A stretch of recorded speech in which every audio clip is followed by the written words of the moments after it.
into this world, one of the things I thought we would talk today is how to get into that decentralized world. Um, I'm also interested around what the linear or centralized world has taught you about to get into the decentralized world. That's lots of words.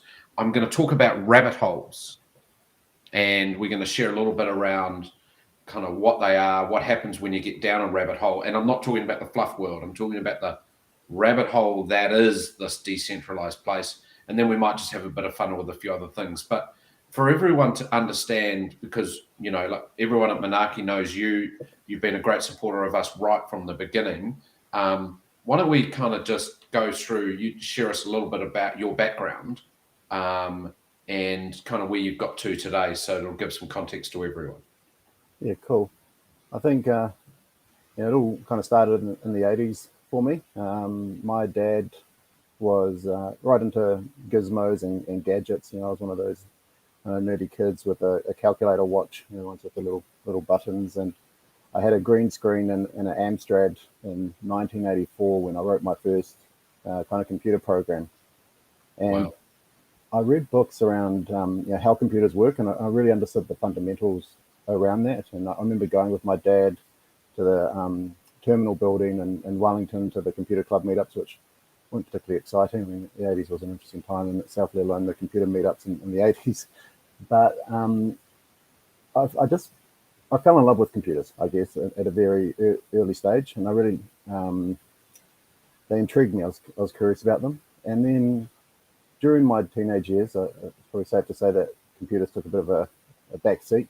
I liked to have a bit of fun. I liked cars and things that boys like to do in their teenage years, and I ended up getting back into computers just after the internet kind of came out. So this is sort of late 90s, and I had a bit of a tough time. My parents ended up kind of playing this trick on me and leaving me in the desert when I was 17. They told me I was going on a holiday, and then they cancelled my return ticket home. And it took me 2.5 years to make my way back. I was living in this car.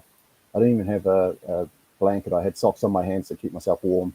And I washed windows across the desert. So I finally ended up at Sydney Airport, and I was walking around Sydney Airport with a sign around my head, XB Falcon for sale, and then this Kiwi guy bought it. It was pretty dodgy because by that stage I'd lost the keys, and you had to I had a tie in the boot. To open the boot, you had to pull it down to open the boot. And anyway, he bought the car. They gave me the money to come back, and I ended up being an outdoor instructor for a while. And then cell phones came out, and they were kind of cool. And I was like, oh, I want to I want to make money. Actually, that was probably the thing. After being sort of homeless and eating macaroni flavored with soup mix, I had about $1 a day budget, so I could have half a thing of macaroni for breakfast, half at night for dinner, and for 27 cents, I get a 3-pack of soup mix to flavor with that stuff. I was like, fuck, I don't want to be poor anymore. I want to be rich. I want to be the richest man in the world. And at that time, the internet was taking off. So I was like, okay. And the cool thing about the internet is, but back in those days, if you wanted to be successful, generally someone else had to teach you. You had to go to university, and there were experts in particular fields. But the internet democratized information. And so if you wanted to learn pretty much about anything very rapidly, you could go onto this website or websites and find stuff out. And so I got into tech companies and just technology in general, and I sort of found this passion. And yeah, from that point on, it's that fire's continued. It's obviously So let's evolved just and changed. let Yeah. me ask you a question. What did you learn from being dumped in the desert? I didn't appreciate it until recently, but I think what it's come down to is AQ. It's your adaptability quotient.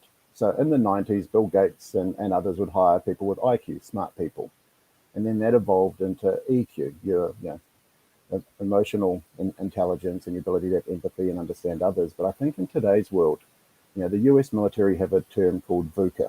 It stands for volatile, uncertain, complex, ambiguous. So things are changing rapidly, and you need to be comfortable being uncomfortable. And so when you're in the desert, and I Sounds mean, like the Labor government. well, let's not go there. Yeah, baby. We should export that to Russia. Anyway, um, when you're in these environments where if you don't, sell yourself or your services, you don't eat, or if you can't figure out how to fix a car, you can't get to the next place. You need to adapt. You need to evolve. You need to be persistent. You need to be tenacious. You just need to figure shit out. You need to stay positive. We talk now about growth mindsets. And so, I was broken. I was in 1,000 pieces, when I got left in the desert. And it took a really long time to rebuild and reconfigure myself. But when I did, and now in life today, you kind of, nothing as bad can kind of happen. Like you don't have the fear, and you have the tools or the mindset to know that I can get through this. I can figure this out. Just because someone. So two questions for you on that. Yep. Do you think your parents were conscious in that strategy? Like they planned it? No, look, a couple of things. So this happened when I was 17, and my father's French, and I've got a French passport, and so back then you still had to do your military service. And I'd also been arrested, I think, over 15 times. So I was pretty close to going to jail. One of my best friends, he actually ended up kind of in jail and working for the mafia in Rotterdam. His parents sent him to Holland, and he ended up being a dancer in a nightclub in a cage. And then the daughter of the head of the mafia over there ended up taking a liking to him. And that's another story. But yeah, things were pretty things were pretty patchy, right? So my parents are like, "Fuck, if we don't get this kid out of here, he's going to either end up in jail or worse." And so second question. Yeah. If you might not have liked the experience, but the reflection is that it's given you a lot of things, right? Well, it's given you strength and it's given you adaptability in that. Now, I know that you are the father of two beautiful boys and twins. When you think about that growth that you had from that, does that mean that you're going to do the same thing for them? Probably not. I mean, I think one of the issues now is good times create bad people, and vice versa. I think kids have it a bit too easy these days. But I do value independence. I think that's probably the top value that I try and instill in the kids is to figure stuff out for themselves. Whether it's making their own decisions or making their own breakfast, cleaning their own room, doing the dishes, folding the socks. My kids do all that kind of stuff. And there's no reason why they can't, right? That just need to understand how to start, and then they go, right, no matter what age. Yeah, the general rule is I don't do anything for them; they can do themselves. There's exceptions to that, but that's the general rule. Do they think you're an asshole? Yeah, from time to time for sure. Yeah, and you need to be right. Need to be reasonably firm or consistent. But they're also my best mates. We talk about the metaverse, and we talk about non-fungible tokens, and we talk about business. And the other day I dropped into a skateboard ramp for the first time in 30 years. So I did a father and son drop in. That was the scariest thing. That's a real mind fuck. It's the littlest of little ramps. You can't really hurt yourself. It's like such a baby step for mankind. But doing that kind of stuff is really precious. I walk them to school every day. Beautiful. I'm home for dinner. So yeah, we're mates. Okay, so let's move then. So love of internet, love of technology. How did you get your first break? Kind of an interesting story. I worked for this company in Wellington. It was a bit like a kind of Wolf of Wall Street kind of firm in the sense that you do 100 calls a day to talk to 10 people to get one sale. And the calls we would make were into Japan. So we're calling from Wellington into Japan, looking for Japanese IT professionals who were males aged between 27 and 32, who were either sales engineers or sales studs. And there was this British girl that used to schedule the meetings. And we got on quite well, and we ended up writing letters and talking to each other on the phone. And I got my first credit card. It was a freestyle card. National Bank gave me a $10,000 limit that actually took me 5 years to pay off. But I said to this lady, because she was going back to the UK where she was from for Christmas, do you want to go meet on top of the Eiffel Tower? And she was like, yeah. Of course you did. Let's do that. And so I flew over to Paris. This was just in 2001. little bit dodgy actually. And then we met on top of the Eiffel Tower, and we got on quite well, and we ended up sort of dating and all that kind of stuff. And then the bosses in Tokyo found out about this, and so the big boss was like, "This guy is a closer." And so then I got promoted an office over to Tokyo, and then I went over so that's how you went there. Yeah, that's how I got there.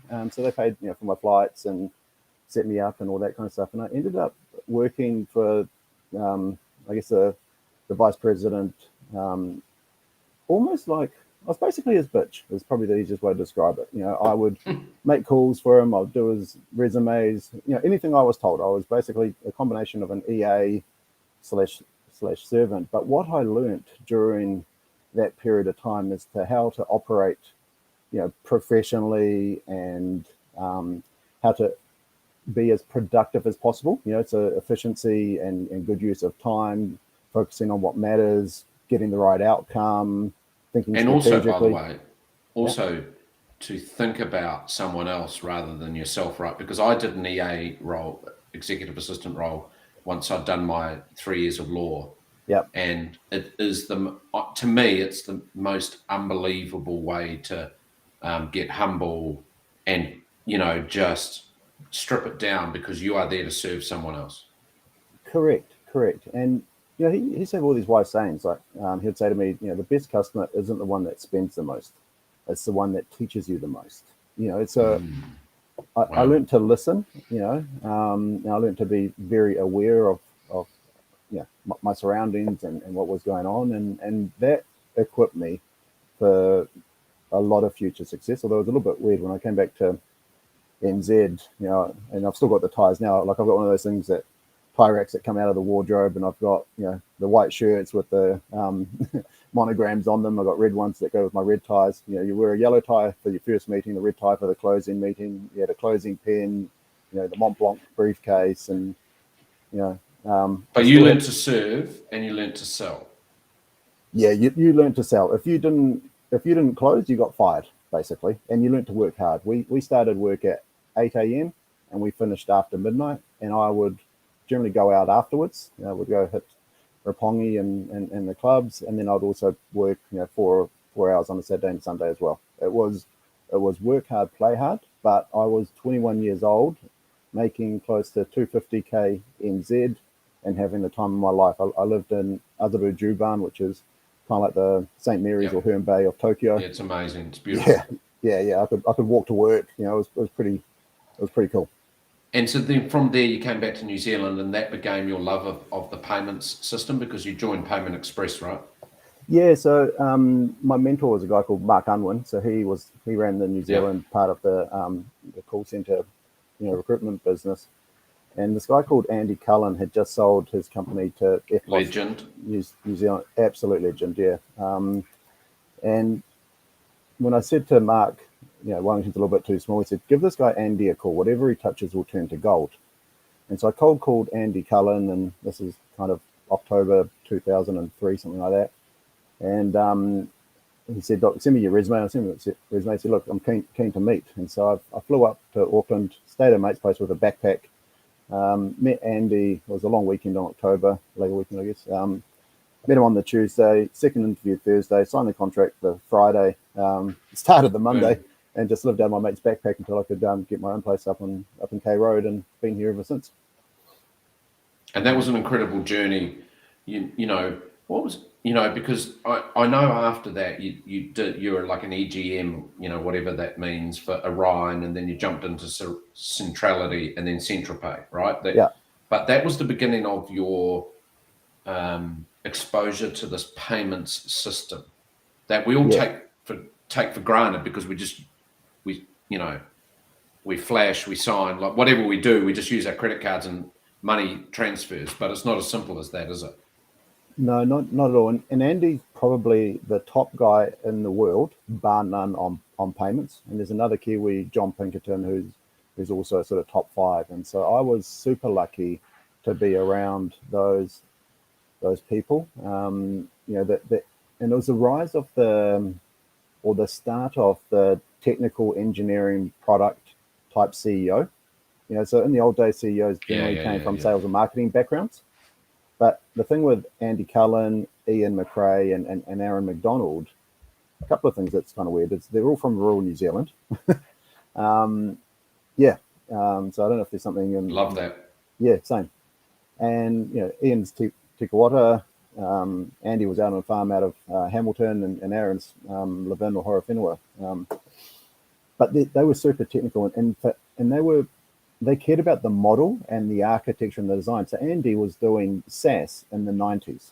We got these old FPOS terminals, the ones from NZ Post that used to dip the card into the top, and plug them into a PC, and then put a XML front end. So people were doing all these e-com transactions, and what would actually happen is it would come over the internet into this PC, and then that PC would almost be like keylogging software, like manually type the card number as if someone had entered it into the FPOS terminal, and then would send it to the banking network, or ETSL back in those days, and they would think it was what they called a MANPAN or Moto transaction, where someone had manually entered the card number over the phone.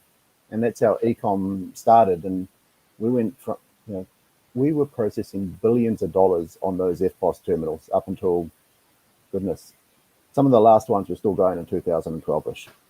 Can you just talk to me about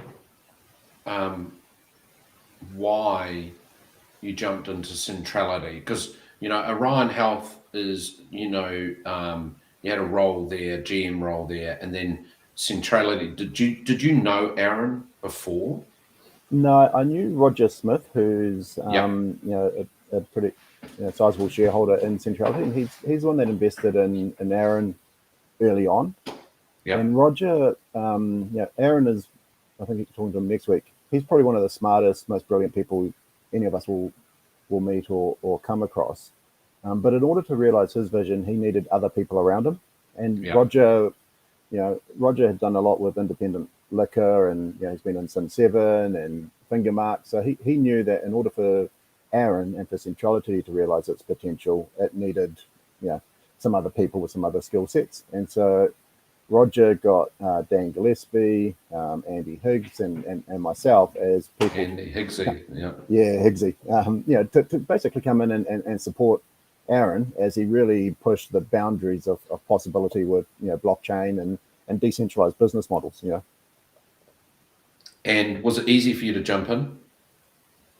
No, I find it really hard changing roles. I tend to be a bit of a slow starter, to be fair. Does that mean you're cautious? I don't know what it is, but at Orion, for the first sort of at least 10 months, I was a complete disaster. I remember McRae sitting down saying, Jerome, is your strategy working? Kind of one of those meetings with Ian McRae. Yeah, McCrazy. And I was like, I'm doing shit here, right? It's really not working well at all. But then I have these kind of, these moments, epiphanies, whatever it is, and then something clicks, and then I figure it out. And then I start to think differently. I really start to understand and see more clearly into the future. But it takes me a while to get that level of base information and understanding before I can apply it to the role. So, if I think about what you just said there, what I see or feel is that when the flow starts coming, you start processing, and actually then your excitement levels go up as you start to see the possibilities of these things. Correct. Yeah. That's it. So let's just do a complete the sentence, right? And not like Brooke, who gives you 10-minute answers. These are short, right? So you're going to complete the sentence for me, and then we're going to go back to how do we get into this decentralized world. Crypto is the native currency for machines. NFT is a way to digitally sign digital products and provide authenticity and ownership rights. Metaverse is not the Japanese definition. Yeah. Well, no, the Israeli definition, which is not I think it's an open, community-owned, governed, and immersive internet where physical and digital collide and coexist. Cool. Okay, true or false? Fuck, that was hard. Yeah. NFTs can be a piece of art. True. True or false? True. Okay. NFTs are communities.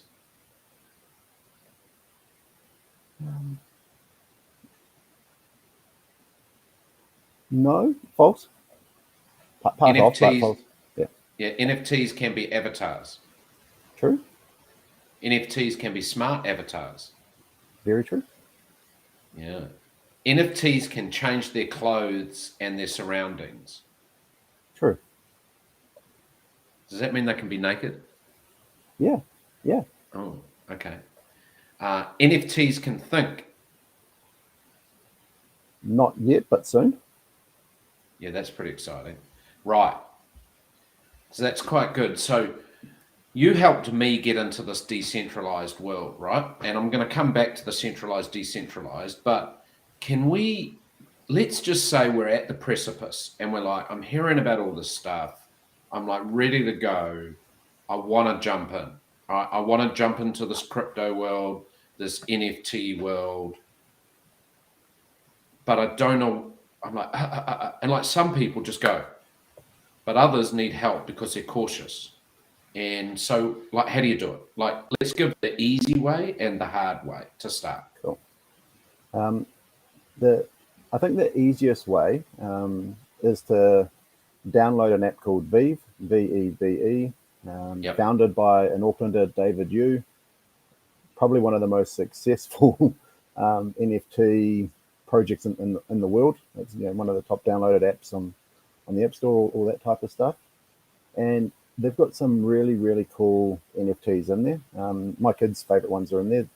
They've got the Batmans and Harley Quinns.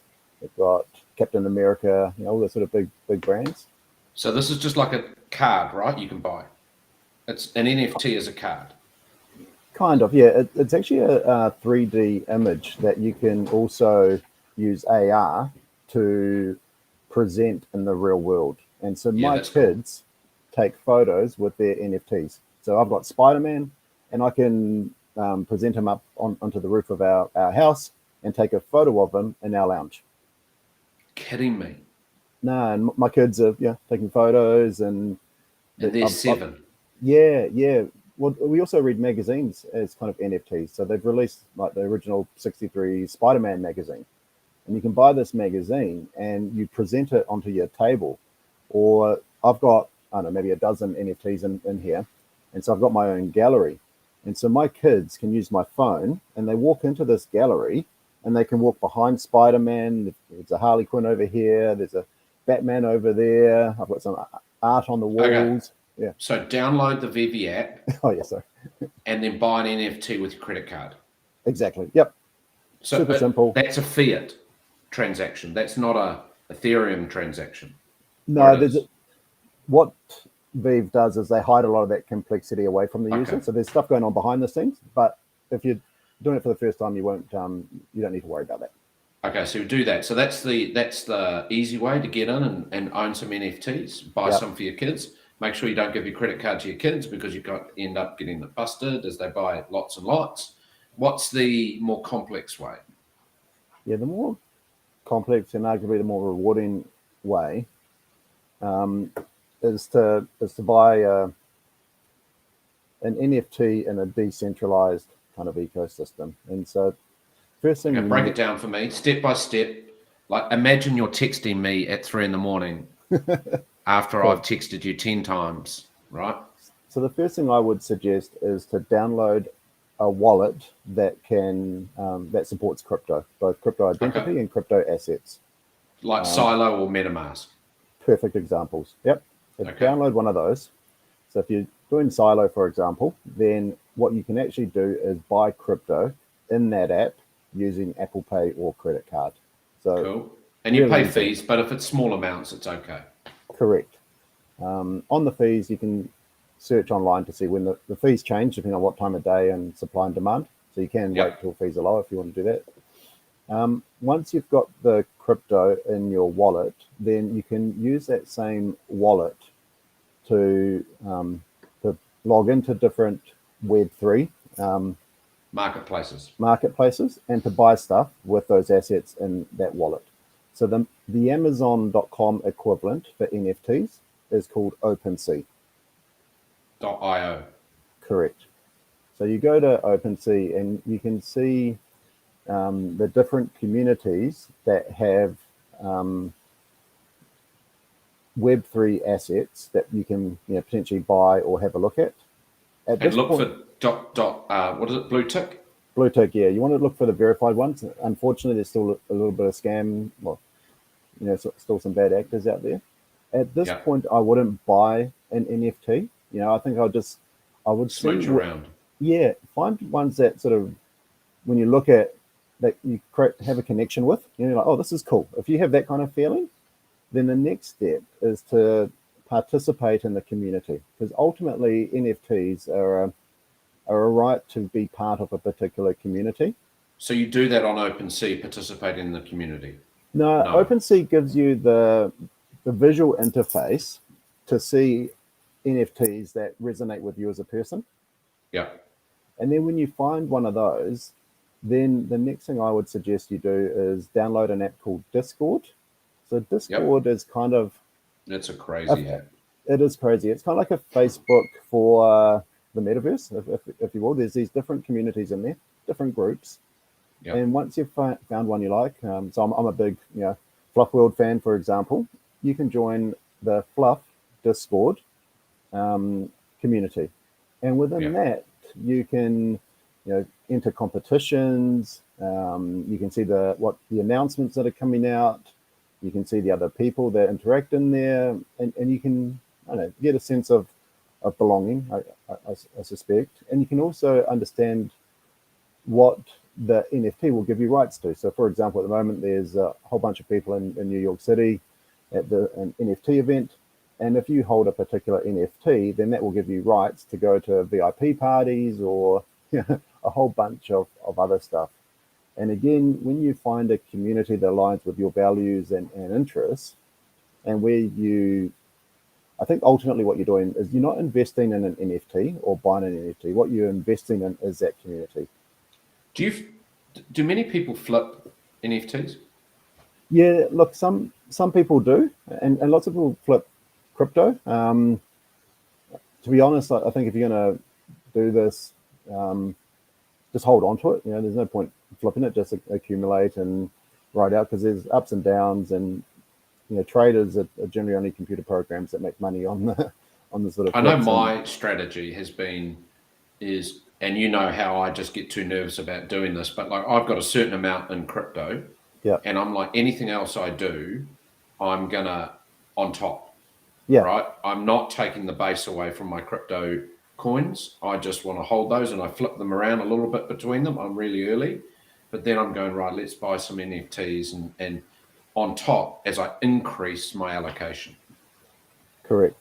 Most advisors, I think, would say these days you should have about 10% of your wealth in crypto. Crikey. Yeah.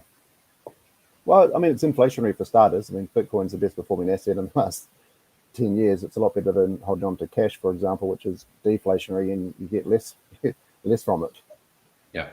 And you can see it when you buy an NFT, you'll see it in your wallet, right? Yeah. And Silo is definitely the best wallet for this. When you buy them, you'll find you naturally start looking at your wallet every day and giving yourself a little smile. Like it's a weird thing. You can have a picture in your photo gallery or something, and even if your kids probably don't look at it quite as much. And then when you bought one of these NFTs, you end up looking at it and loving it, and showing it to your friends. It's when you know that you're the only owner of this particular asset and it's yours. It's a very different experience and feeling. I don't know quite how to explain it. You kind of just have to do it to know it. I mean, I assume you've looked at your Tiki and so on more than once. Totally. It's my profile on my Twitter. Oh yeah, exactly. That's what you do, right? So once you've joined the Discord, join a community, find an NFT you can afford that gives you rights to be part of that community, and then update your profile pictures with the NFT, and sort of job done, and then you go into the rabbit hole, and it's very well. hard Let's to just get out talk of. about that. Let's talk about that rabbit hole, because Pat, my co-founder at Monarchy, was listening to all of us, and then he went down the rabbit hole. Like, was it yesterday? I think it was yesterday at 10 o'clock he started researching, and that was the day before. And he did an all-nighter. Wow. Right? He didn't go to bed. He just went down the rabbit hole of learning about NFTs, communities, Discord, following people on TikTok to understand what they were following. Like, he went to find the youth because he's pretty cool. He's like, that's to go. So why do people like us go down this rabbit hole? Like, what do you think is unique or different that causes people to become obsessive? I think the community is a big part of it when you get to that stage. I think it is like popping that red pill in the Matrix. You have a different perception of what reality is going to be like in the years to come. It's probably not dissimilar to the internet. Like, this will be a seismic, once in a lifetime change in culture and behavior and how we connect with each other. And when you realize that people think you're a fucking Fruit Loop, right, by saying that. Yeah, I guess so. I'm not saying you are. I'm just saying, like, some people can't see it. So what do you see? I didn't see it either, and this is a bit disappointing. I've been in sort of blockchain and decentralized stuff since 2017. And Aaron and You're I. a baby. That's only 4 years.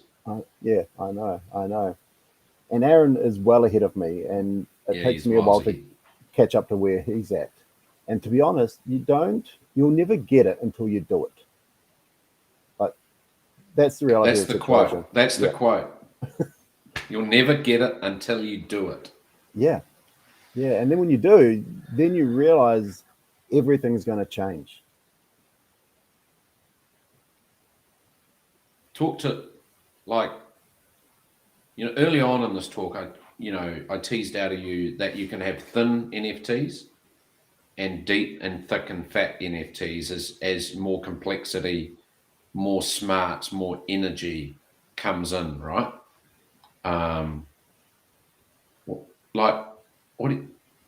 Maybe let's just focus then on Fluff World. Yeah. Right. So Fluff World is this 10,000 fluffs were minted in, was it August or was it February? February? No, I think August. And they sold out in 40 minutes. And, you have a fluff, right? I do. Do you have more than one? No, I just have the one. Oh, yeah. Okay.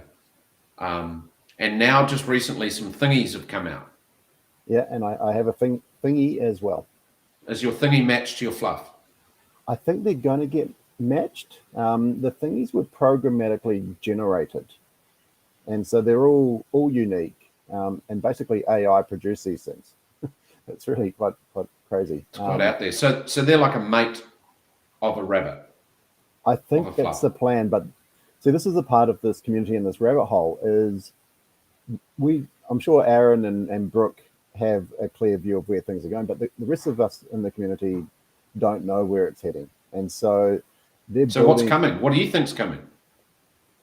Well, I definitely think an immersive internet is coming where my fluff will be able to have certain rights in that metaverse. So depending on other features, for example, different fluffs have different backgrounds. So a fluff could be in a tiki bar or at a market. And so if my fluff has one of those backgrounds, then it will be able to have access to that tiki bar or market when this immersive internet becomes reality. My fluff is a male fluff, but I suspect it will be able to breed with female fluffs. Oh. Yeah. It's a really interesting LGBT question here around the ethics of the community. I can't see why two females can't breed. They probably could. Now you may Why need not? to. Well, you Or need to go. males. Well, I suspect you need to go find a fluff doctor, right? They have been trained in, virtual IVF. If you could add an You need artist a to your donor. fluff, Yeah. if you could add an artist to your own fluff, who and what song? Oh, look, I'm a '90s rap guy, and I guess if we're talking LGBT, then I'm guessing I'm going no Vaseline. That's pretty funny. Yeah, it's not gay That's if you're on top, mate. no. So, So that's that would have been appropriate. I can't believe those things. no, it's all good. It's part of the specialness, I suppose, with the fluff world is that you don't know what's Correct. coming. I mean, Jar, my good friend from Manaki, he's saying right now, Ice Cube. Yes. It's pretty cool, right? Yep. So you like rap? I love rap. Yeah. I love rap too. I'm not allowed to play it at home. Right, I've got to have the headphones on. Got to have the headphone. So now by day, you run Centrality, right? No. Greg Berry runs Centrality. Have you retired from that? No, it's still my baby. I've got a reasonable shareholding and so on it, but Greg is now running it. So we've done the transition from founder to CEO to take it to the next level, getting ready for the. And Centrality is a payment specialist platform, an API provider for all world of payments, right? Yeah, look, I would say Centrality is the most advanced and modern payment network in the world.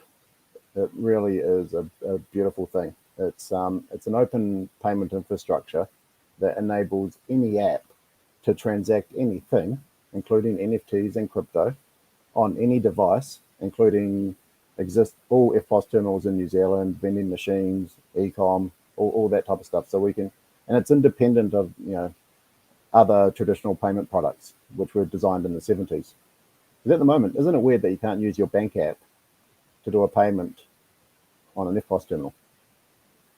Yeah, it's weird. Did you see that Combank announced yesterday that I they're going to did. allow crypto Yeah, on their well, app? so the New Zealand dollar is the 10th most traded currency in the world. And Yeah, that's not Bitcoin, good. That's not good.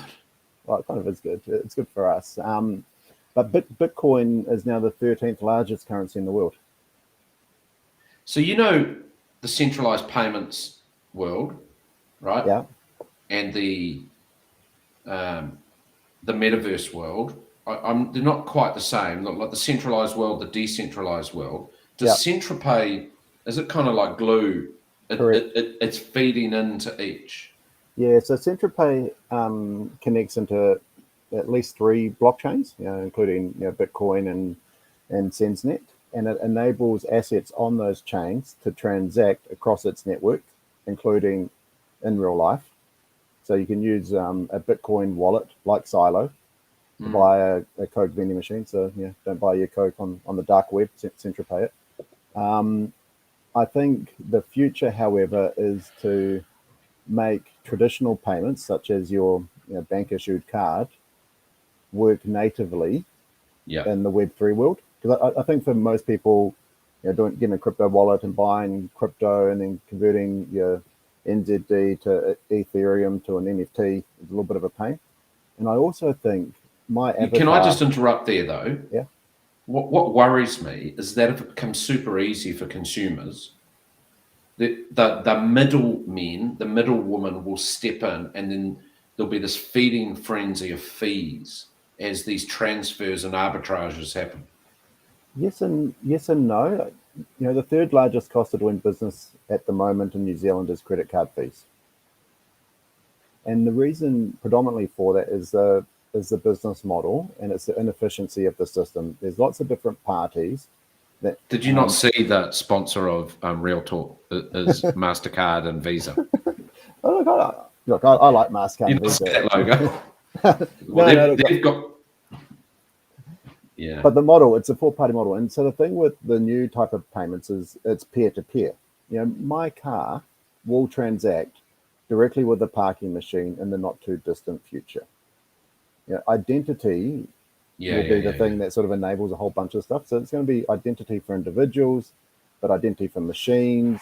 And once those machines have identities and they have some level of intelligence, then I'll just park my car and walk away, and the transaction will go between my car's wallet and the machine. Equally in the metaverse. Oh yeah. Yeah, I was going to say, one of the important things that I think people, pieces of art are awesome digital, right? And what's happening, as I understand, in the metaverse world is that its depth is coming, like Bored Ape Yacht Club, Fluff World. There's getting a lot more depth to these pieces of intellectual property. Do you think, though, when I'm at the Burrow in Fluff World and I'm in one of the clubs or whatever, and I'm transacting to buy a loop to add to my avatar, I'm going to pay in digital currency, or I could pay in fiat? I think you'll have the option to do either or. Okay. I think money as a medium of exchange has a limited lifespan. I think in the future, people will transfer assets peer to peer, as opposed to have an intermediary like cash. My reflection too around, you are super knowledgeable about the infrastructure and plumbing that goes on to enable these things. And I think what we probably assume is that I know it's complex, but that stuff's going to be solved, right? But so let's just move to a couple of things, some more rocket questions, right? So brands that inspire and inform you, and please don't look blankly at the screen like Brock did last week and was like, fuck, you didn't tell me you're going to ask me that question. Like, come on, Brock. So brands that inspire and inform you. Obviously, like all the big sort of tech brands, but I think they've lost their way now. So in days gone by, I want you to tell me who inspires you, not who doesn't. Oh, who inspires me as an individual or as a brand? Yeah, as you. Brands that inspire, or it could be people. It's things I think that people look like Aaron obviously does. Aaron, Ian, and Andy Cullen. Andy Cullen, most people wouldn't know who Andy is. He's very, very low key, and there's little, if anything, about him on the internet. But he is hands down the most successful tech entrepreneur in this country by quite some considerable margin. Why does he stand back and not? Is he just not interested? I don't know why. I mean, he's always been low key, and I think he's also been really busy executing against his 20-year kind of strategy. He thinks long term. He's the smartest person I've ever come across. I think he's too busy. He's got 5 or 6 kids. I forget the number now.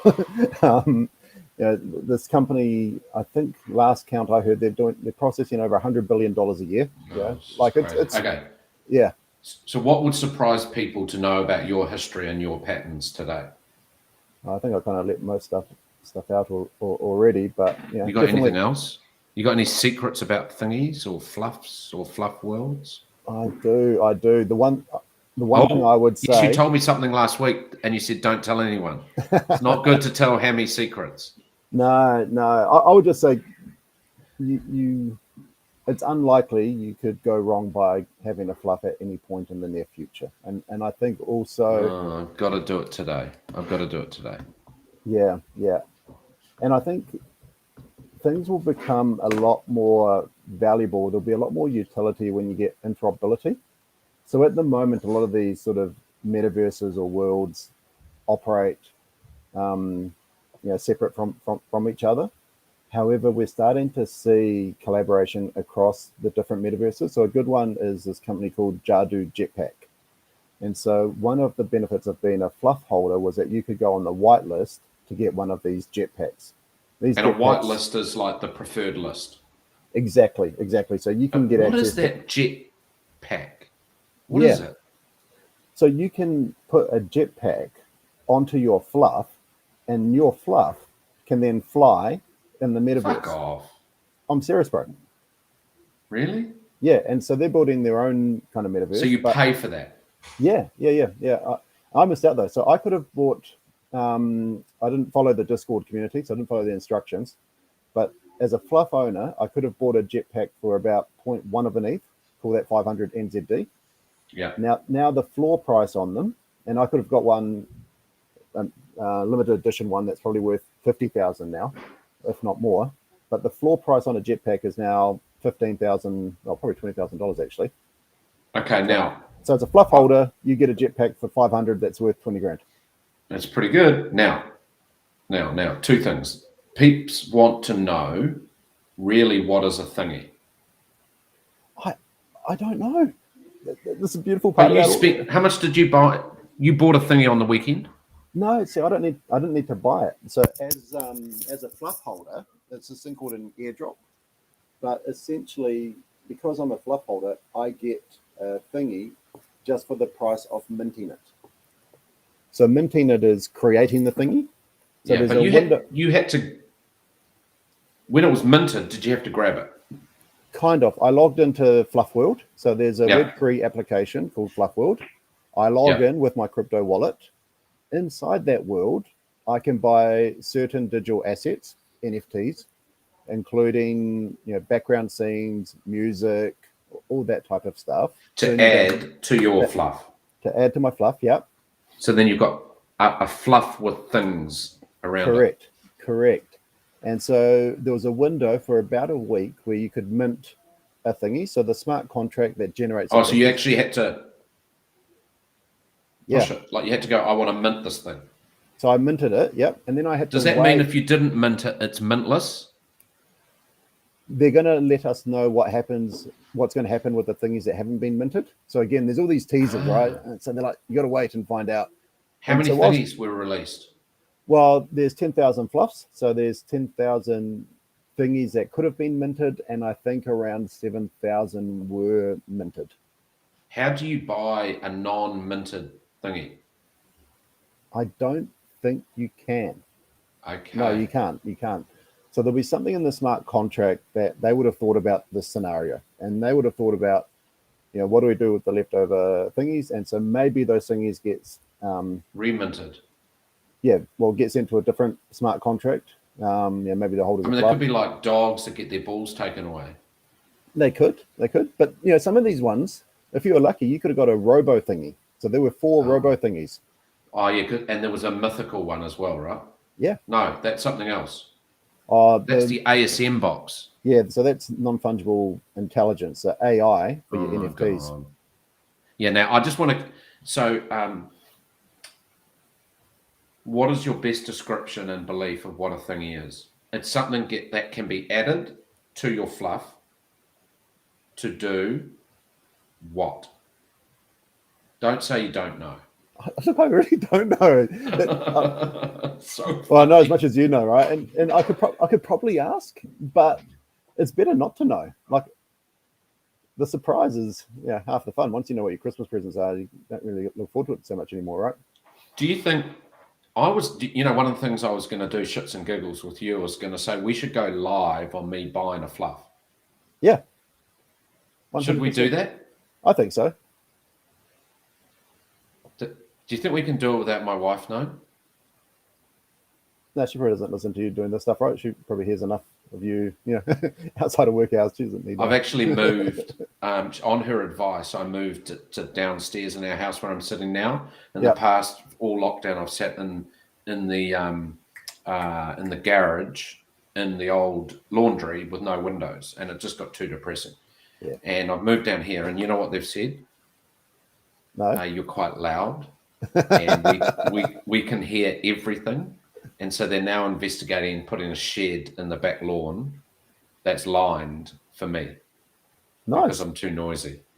And you got some Light 4 solar in there as well, I saw recently. Yeah, but it's not going yet. I've got a whole bunch of panels. So, right. So thingies, yep. So and there's going to be other things. Is this a Ponzi scheme that you got your fluff and then you get your thingy and then your background and then your music and then your hat and then you like buy more and more? I wouldn't call it a Ponzi scheme, but part of the business model, especially not when it goes up in value. Correct. But, Well, part that of might be. the more people that come into the community, the more demand there is for it, then, the higher the price goes, right? So there's a economic incentive in place for the community to drive value across, the fluff world. So the Jadu jetpack, as an example, you buy for 0.1 and now they're worth, 3 ETH. A lot of that is the community talking about the jetpack on Twitter, people following, the intrigue, the excitement. They're about to release hoverboards next. So if you've got a Jadu jetpack, now you can get a Back to the Future hoverboard.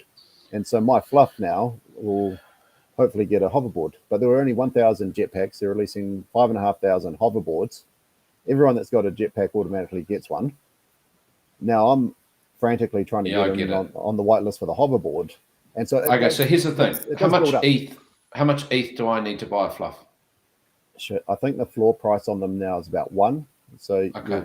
So it depends. So maybe, do you think I don't know, would we get in trouble if we did a live together tomorrow and I bought one? Because I don't think I'm going to do it if I just. No, happy to help, happy to participate. Do we get in trouble if we did it live? No. Shared screen? We do shared screen. Okay, that's interesting. Now let's keep going. What has surprised you about your meta journey to date?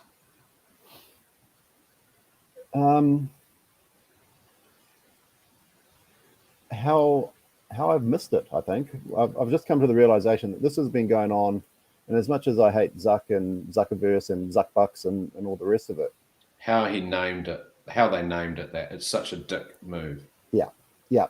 But we might get sued, so we can't say that. But he saw this a lot sooner than I did, right? So I feel like I'm late to the party. So I think the thing that disappoints me is how slow I was to pick up on this metaverse and its potential in NFTs. So I did an NFT. I created an NFT for a Coke, digital Coke, like 2019 or something. When I launched Centrality, it actually wasn't a payments company. It was a digital asset company. It was around creating digital twins for physical products. And, the Share a Coke campaign. So why can't you share a digital Coke? Why can't I send Hammy a Coke now? Right? And so that's what Centrality started out. It was more distribution of NFTs. Maybe we should have stuck with that. And even still, I feel like I'm late to this metaverse party. Yeah, it's interesting that you feel like you are, and then you've got your kids are in this world as well, right? Yeah. I mean, I kind of bring them into it. Or they like taking the pictures with my augmented reality Batmans and stuff like that. That's. What's after NFTs? I think it's this immersive internet, right? I think it's this interoperable, connected, virtual reality, augmented reality, actual reality kind of world. Talking with the kids about, would they get chips so that they could just look at YouTube without a screen? I think, screens like we're talking to now, they'll be glasses or contact lenses or chips that are directly embedded. I think Yuval Harari, I don't know if you read any of his books, but he gives you a brief history of tomorrow. So I think there's a couple of things, right? That the rich are getting richer, the strong are getting stronger. And those haves are going to get access to more of these things. I think that's kind of worrisome. It's good, and it worries me too. But, if we think about the amazing creative artists we have in New Zealand, digital artists, music artists, on the full spectrum of artists, like, how do you think, there's some incredible Māori artists, right? Yeah. How do they, I was going to say, how do they play into this world without being commodity providers of their creative imagery that gets sequestered by the people that own the marketplaces and the assets? Cool. No, I think it's a great question. So a few things. One, at the moment, big tech have been coming over and taking our digital land, our digital identities, and commercializing that by selling it to other companies for advertising dollars. So the first thing we need to do as a people is start to take control of our digital identity and data, and so the government with its consumer data right, I think that's key. And I also think as part of national infrastructure, we've got the fiber, but we need to add national identity, for voting and other things on top of that. Because I think once we have our own digital identity and we own our own digital data, then at least we can make the decisions as to what happens with that. I think also we've had a bunch of film, we've done very well in the film space, but overseas companies have come here and filmed and done questionable deals with governments and taken the labor and then kind of left again and left a bit of a wake behind them. I think the people in those communities, there's massive potential to, without too much reskilling, just an awareness of the metaverse and the opportunity. I think instead of other companies coming over here and extracting value from NZ, we're an export nation, and I think we can start creating our own digital assets, such as NFTs, such as art, computer programming generated or people generated or a combination thereof, and then we can export them. And I think that's the potential for NZ is to really export. So commitment question for you. So we've decided as Manaaki to create an accelerator lab, whatever we call that, around this meta space, right? So the commitment question, and one of the reasons for doing it, as you will know with Manaaki, is that Manaaki is two words, mana and aki, and we uphold the mana of the individuals behind these small businesses, and we see it as a responsibility and accountability to create, not make the money, but create the environment for people to find their path in this world. So my commitment question to you is that are you up for being a part of that accelerator as we try and shine a light for the innovators, entrepreneurs, creative artists to find their path? Oh, 100%. I mean, I never did well at school. Like, I think my best mark was a B, and that was in French, which was the first language I learned to speak before English. So helping others is definitely what I probably almost love most about life. And I think, I grew up in South Karori, and I didn't go without. I was probably reasonably sport to be fair, but I grew up around a lot of people that really struggled. And I think there's a lot of smart, capable people, and particularly creatives. Creatives haven't had as much opportunity to commercialize in this new sort of internet revolution. This is a once in a lifetime opportunity for those people with those particular skill sets. So true. To really rise up. It'd be great if we had in Digiverse or something like that. For creatives in New Zealand. I mean, I can't do anything creative to save myself. But the opportunity for those people right now is a once in a lifetime opportunity, and we should do everything possible to harness it. And I think also we need to stop figuring out how we get more talent into Auckland. I think for NZ, if I look at Aaron, Ian, and Andy, it was all rural New Zealand, right? So how do we activate rural New Zealand, right? We've got a lot of Zoom and that type of stuff. You don't actually need to be physically based in Auckland. And quite frankly, Auckland can't handle many more people, particularly with the current sort of mayor and council and so on, right? So why can't we have virtual blockchain events when people in Gore and Palmy and I'd be super keen to activate outside of Auckland. That's the thing that I'm pretty passionate about. If you were like an employee in a bank or a telco, you're 25, 30, what would you be doing right now?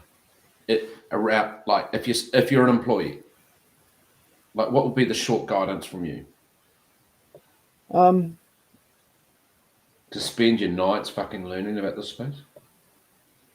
It's not that hard to learn. I mean, people learn different ways. I learn generally from doing. A lot of people can learn from watching YouTube videos or from reading books. I think sci-fi books. I think reading some sci-fi books. I think that's kind of going to happen. Now, it's going to happen in a digital world, not in the real world, but it's happening. Whether it's Ready Player One or Matrix, all that stuff is, I think within sort of five years. Yeah. The interesting thing. Yeah. I'm going to interrupt, but the interesting thing with you and many others is, it only like you said earlier on, it's about you just got to get on with it, right? It's when you start putting your nose and head into this space, you start seeing the possibility. Yeah. And it's not always going to be the first opportunity that you start is going to be the one that is going to make the impact, but you just got to get in, right? Correct. That's why GM. What does GM stand for? Good morning. No, it doesn't. I thought it was good morning. I thought it was good morning. I thought it was get moving. Is it get moving? Maybe it is get moving. I don't know. I thought it was good morning. What does GFM stand for? Get fucking moving? Yeah. Good fucking morning? What does LGFM stand for? Let's fucking go.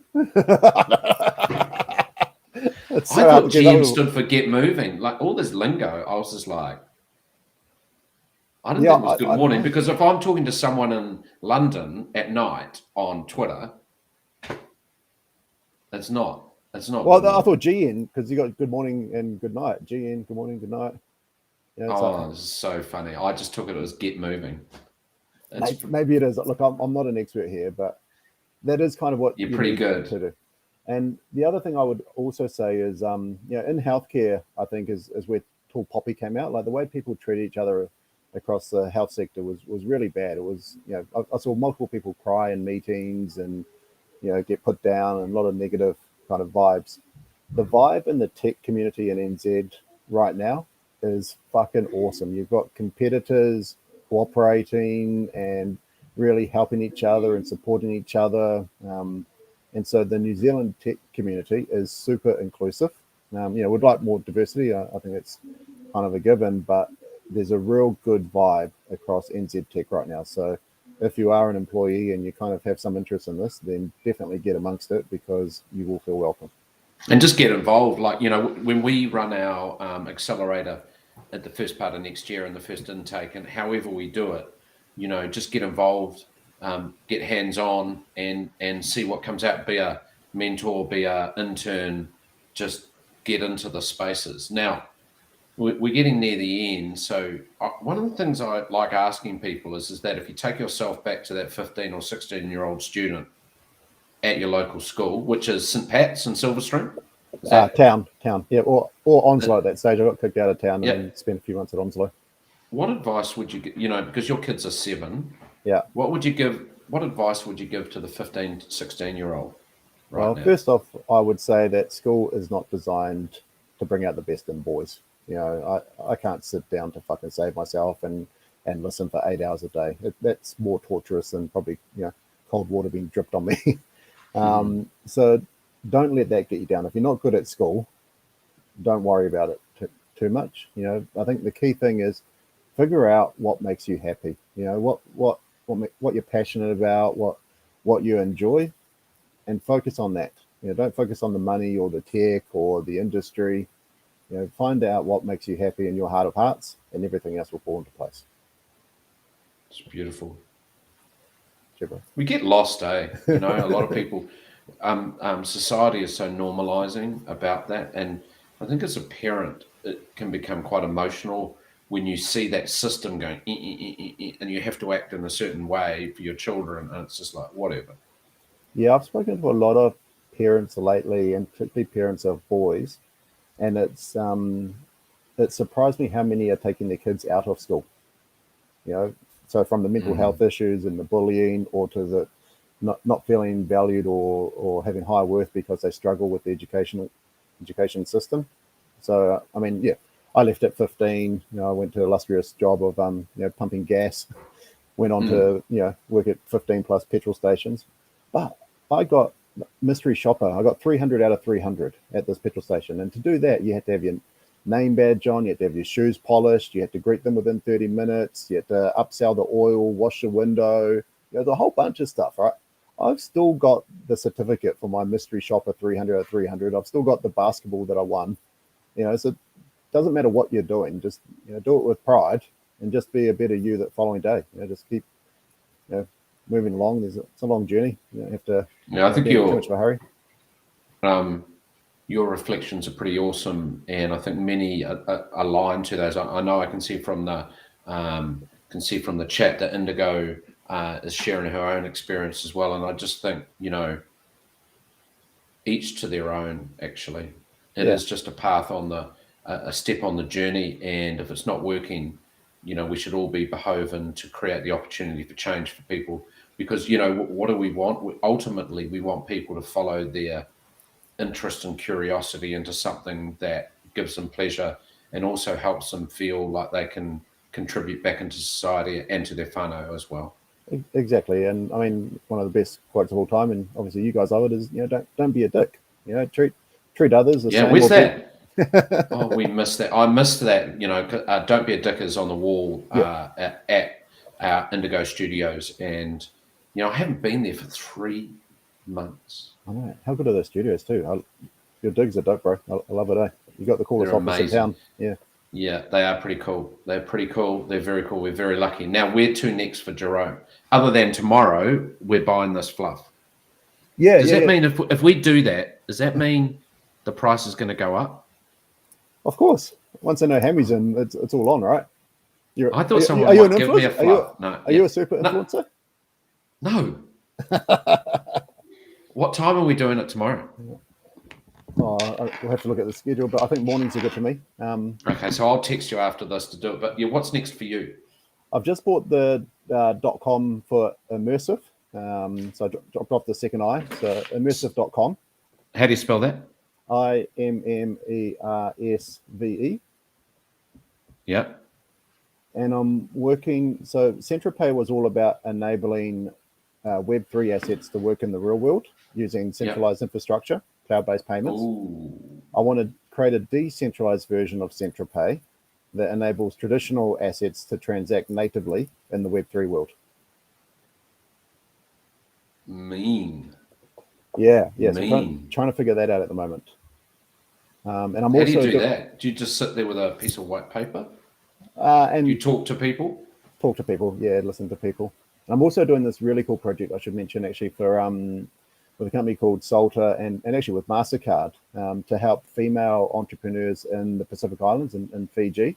So most of them don't have bank accounts, and they definitely don't get a merchant account, which is a real painful process for anyone that's sort of been through that. But they sell goods, on the side of the street. It could be weavings, baskets, arts, craft. And so what we're doing is working with this company called MyPinPad, John Pinkerton, the guy I mentioned before, so that these female micro SMEs can take payment on their existing mobile phones, but do chip, PIN, EMV, all that kind of stuff.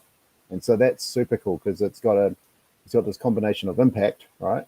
And the technology this will be, the standards haven't even been signed off to do chip and PIN on commercial off-the-shelf devices. Normally you need like a plastic FPOS terminal or something like that.